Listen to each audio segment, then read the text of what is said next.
Good day, everyone, and welcome to the Big Red 40K channel. My name is Bear, and today we are going to be discussing the missing piece of the entirety of Warhammer 40,000 in terms of its overall experience. Today we are going to be discussing Battlefleet Gothic and the lack of Battlefleet Gothic currently available for people to purchase and play and utilize, at least as far as first-party content is concerned from Games Workshop. Warhammer 40,000, you have to first understand, is not just a system of playing battles on a table or reading books. It's an immersive environment that draws people in and gives you the full encompassment of what the Games Workshop would like you to see.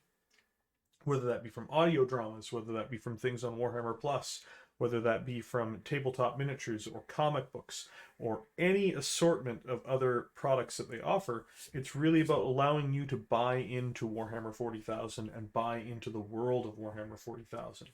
Each game system represents a level of that immersion. At the very bottom, you have kill teams and Necromunda, which are small-scale skirmish battles at the very heart, and really the building blocks of conflict in the 40k universe. Above that, you have standard games of Warhammer 40,000. Above that, you have battles such as Aeronautica or Adeptus Titanicus, which is likely to morph into Warhammer 40,000 Epic, the return of another beloved franchise in the game. But the one scale we're missing is probably among the most important, if not is the most important, because in Warhammer 40,000, in the depths of the void is where combat is born. It is what allows the facilitation of troops to certain battlefields. It is where the supplies come from. It is where the war effort comes from. It is the king of the conflict. It is the great ships that sail within the void. What we are missing is Battlefleet Gothic.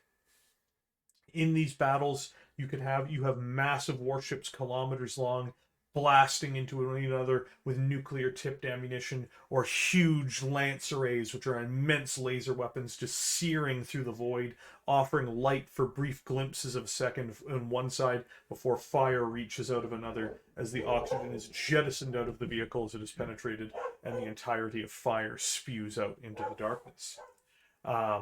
There is so much to be said. I miss Battlefleet Gothic. I did play it when I was much younger, but obviously it has not been a functional product from Games Workshop for some time. But if anything deserves revitalization, if anything deserves a return to grace and deserves a turn to return to all of us, the fans, it is the one piece of the setting that we are missing. It is Battlefleet Gothic. And they're iconic ships from all the different lineups. You have the Despoiler Class Battleship for Chaos Space Marines, the Emperor Class Battleship for the Imperium of Man. My personal favorite, the Void Stalker, the enormous Eldar battle cruiser, which dives in on its opponents and shears through enemy vessels of all sorts. You have the genuine true nature of conflict against the Tyranids. It all takes place in the Void. The Tyranids are not the creatures that deposit to the ground. Those are defense or offense organisms deployed. It's called a hive fleet because the fleet is actually what the Tyranids are. It's the grand ships which move from place to place, consuming everything. If we want to have real battles against the Tyranids reflected in the setting, reflected for the tabletop for players to indulge with, the real setting is fighting the ships. It's fighting the Great Kraken as it drifts through the void in these epic battles as macro cannons hammer into them, or they're doused, or they reach out with their great tendrilled arms and crush Imperial ships in their beaks and tendrils. We have a lot that we are missing out on in general. But like, again, it's a company, it's doing its best, it's doing the bottom line, but I can't help but feel the one genuine disservice done to the fans is that there's no current sign or rumors or rumbling on the horizon that we will see the return of the most grand and glorious stage of them all, where the battles are truly won and lost. The one sad truth is at this time we don't have any rumors on Battlefleet Gothic, but I hope that that changes, because I choose to be hopeful that one day we will have the return of mighty warships that sail across the void, across the beautiful world of Warhammer 40,000. Thank you for listening to me for the last few minutes. Thank you for taking time to consider what I've said. Please, if you have anything to contribute or you would like to disagree or anything, please feel free to leave a comment below.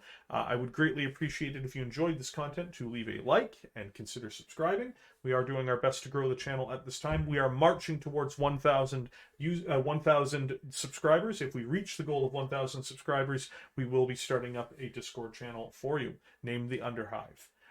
One other note is, of course, we run live streams every day, which is the principal content on this channel. Please feel free to join us, which will be at 4 p.m. Pacific Standard Time on weekdays and 2 p.m. Pacific Standard Time on weekends. I thank you very much for your time here today. I can't express it enough that you've come here to watch this video, and I look forward to seeing you next time. Have yourself a great day.